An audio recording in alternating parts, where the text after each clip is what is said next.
project deadline is today, but I'm facing difficulties with repetitive AutoCAD tasks.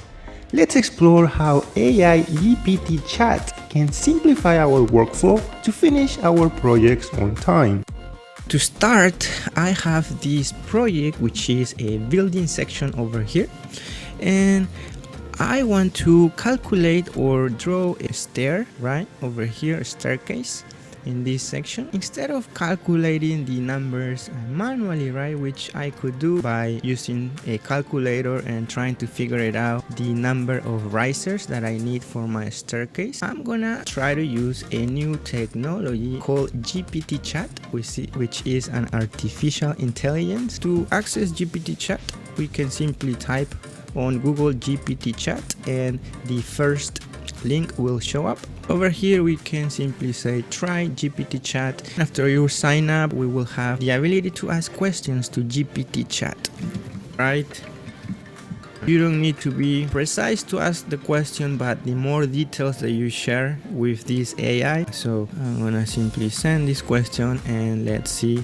Over here, GPT chat is writing a AutoLisp code, and the name of our program or code would be calc risers. That's very important. That's what we're gonna utilize inside AutoCAD. It is also giving us an explanation how the code works. Let's try this then. Let's copy the code over here by simply selecting that, and let's see what can we get when we go to AutoCAD, right? Over here again, I have this section. I'm gonna use the VLisp to access the Visual Lisp editor over here, and I'm gonna simply go under File and say New File. And over here I can go ahead and paste my code that GPT chat just gave us. To activate this, I could click this icon that says load active edit in window, and finally go and say activate inside AutoCAD, and that way I can run my code. What I like to do is, instead of working with the Visual Lisp editor all the time, simply go ahead and save this right first with this icon, save file.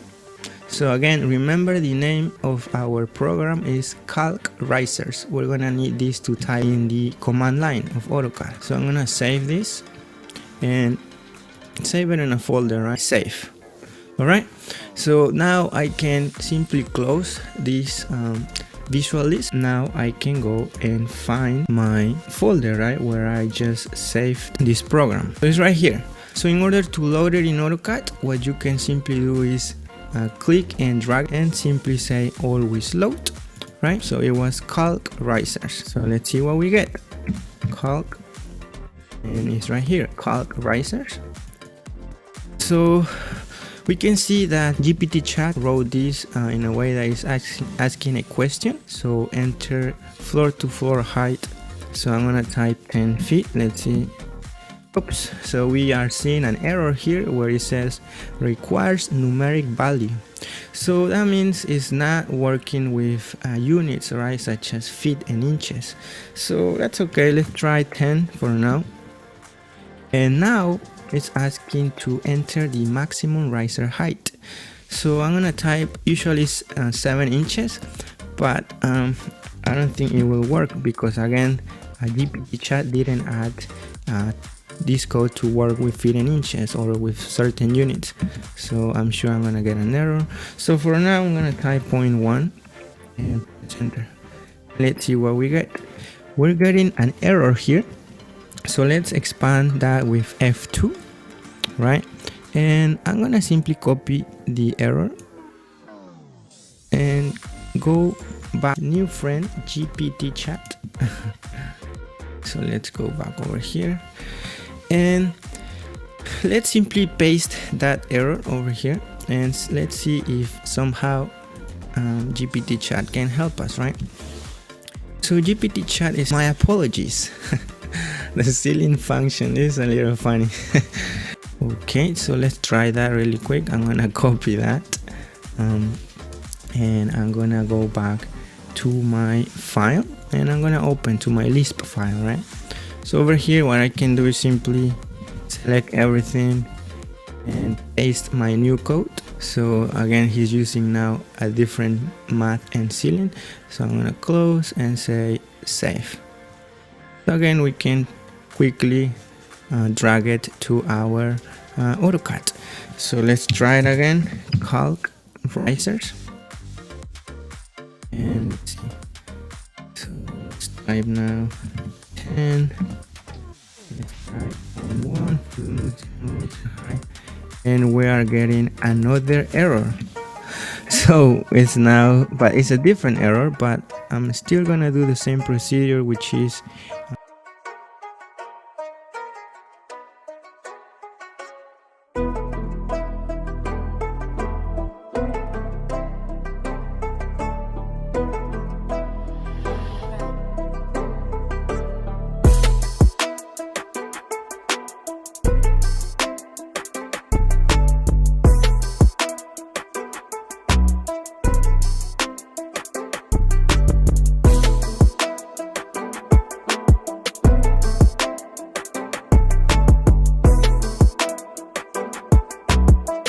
and boom, we are in the right path, guys.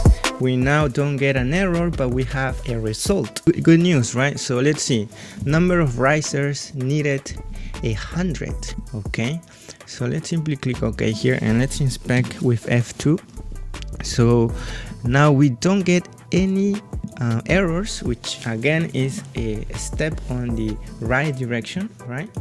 The result was 100, which doesn't sound right. Again, I believe it's because of the units. He's not using feet and inches, which I'm using because I am in the United States. My imperials are my units in feet and inches.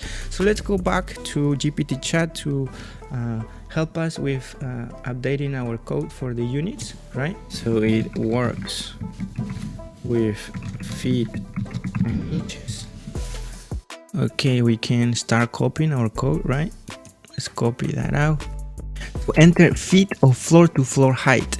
So it's asking in feet, so we can say 10. And now it's saying enter inches of floor to floor height. So that means if we have a floor to floor that it is 10 feet and 6 inches, right, we can type it in here. But we have a 10 feet exact number, so I'm gonna type 0 here. Here we go. Okay, so enter feet of maximum riser height. The maximum riser height, I mean, it's not gonna be in feet, so I'm gonna type 0. And the inches, yes, it's gonna be 7 inches maximum, right? And here we go, guys. Come on, we didn't understood GPT chat. So let's go. All right, so let's try this, Duke. So let's copy what GPT chat just updated.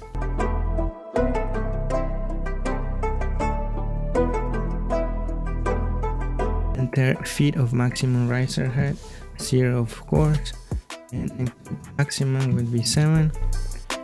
And here we go, guys. Awesome, we finally got the response that we needed. The number of risers needed are 17. The riser height are 7.59. So knowing this, right, these numbers, we can proceed to do our stairs, right? So I'm gonna go here and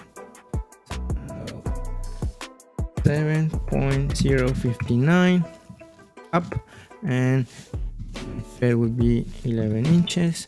So once I have that, again, all I did is draw a line 7.059 inches up, and then I can simply copy this, right? So copy on this point, and then use the array option, right, from my keyboard, and say enter the number. I would say 17, and then I will simply click to select, and I will have my staircase ready to go. Isn't that beautiful, guys, that we make GPT chat work for us, so we don't have to waste time trying to figure this out. Again, if we have many projects where we need to calculate this. So let's go with the next exercise, which is macros. So for the second exercise, I would like to ask GPT chat, save, and close my drawing. always zoom extends before you close your drawing, right? So instead of for me to just do it manually, let's see if if GPT chat can help me create a quick macro to do all of these 3 steps into one single step, right? But wait a second, GPT chat, this is VNet language. I don't want to use that language. I simply want a simple straightforward macro command. So I'm gonna say something like don't use VNet. Alright, so let's keep moving, guys. So I'm gonna copy this code over here and let's go back to AutoCAD. I'm gonna simply add anything. I can simply draw a rectangle really quick and add that rectangle to our tool palette. So I'm gonna add it over there, and then by going to the properties, I can go and say something here like zoom extends, right? That would be the name for the command. And over here I can change the flyout to no, so that way I can go ahead and paste my macro code that GPT chat just gave us. So you can see I cannot paste it directly from GPT chat, but what I can do is go on the description and simply paste it like so. Once we do that, I can cut it with Ctrl X and paste it over here. Now I'm able to paste it, right? That's like a little trick that you can utilize to simply copy straight from GPT chat. So I'm gonna click OK. Let's test our macro code from GPT chat, right? So let's click on it, and what it did is it did something. It did zoom extends on my drawing. So let's expand the command line to see what's going on. So what it did is, of course, it zoom extends and it also saved my drawing, but it didn't close my drawing, right? Something is not quite working here still, but it's close, right? So let's go back to GPT chat. This is a way that we kind of help GPT chat to say, hey, we want macro language syntax. We don't want scripts. We don't want Lisp. We don't want VNet. We can also say code didn't close my drawing. So let's quickly copy that out and see if this time this macro command will work.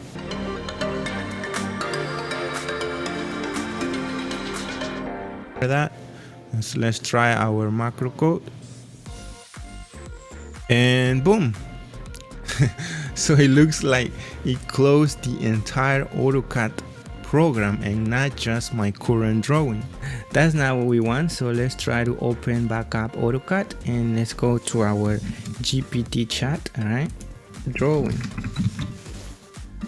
Right, let's see what he has to say. Let's see. Looks like GPT chat is struggling with a more simpler macro code than a more complex Lisp.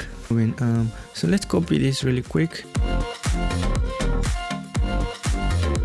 All right, so let's try our macro code,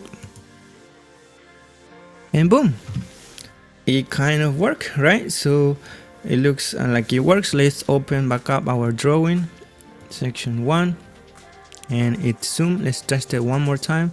Let's move like that. So see if, so let's try it, and nice. So let's open back up the drawing, and it did what we asked for. It zoom extends, it saved the drawing, and then it closed the current drawing. So this would be a helpful macro code to use it in an everyday situation, right? So if I open this folder, let me go to open file location. So right now you can see that my drawing is nice and neat. It's on model space. I can have a preview, right? But what if I have many other drawings? For instance, I have something over here, and my command will zoom extend and will look something like this, which again will not look professionally on a preview, right? So that's why close your drawing, zoom extend, but on paper space, right? So let's try to figure that out if GPT chat can do that. My drawing in paper space, right? So let's see what GPT chat had to say. So I'm gonna copy that like so. So let's see what the macro does now. Let's click on it and let's open back up the drawing to check if indeed it will open in paper space. Nope, it didn't. It didn't close in paper space. We're still in model space. So again, GPT chat is having a little bit of trouble with less complex codes like macros in paper space. Let's try that out. Paste it under the command string. So let's try this out now. And nope, it's not working as we wish, guys. And again, we are still in model space. It's not working as expected.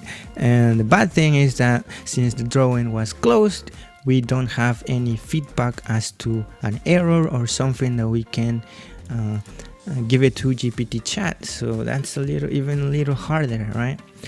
So I guess I'm gonna stop right here trying the macro. I tried already to explain him that I want to close my drawing in paper space. GPT chat looks like he doesn't know many system variables. We that created many macros, there is a system variable called tilde mode, right? So tilde mode, if it's 1 or 0, it will go and change to paper space. So by doing that, we can again say tilde mode and say 1, and that will go to model space. But GPT chat kind of doesn't know maybe these system variables, so but we could simply add that tilde mode, right, instead of paper space, tilde mode 0, and that will make this macro work. So let's test it, and we can go back and open our drawing, and we can see that indeed now the macro is closing our drawing in paper space, right? For my best tips to simplify your workflow, I'll see you on the video on your screen.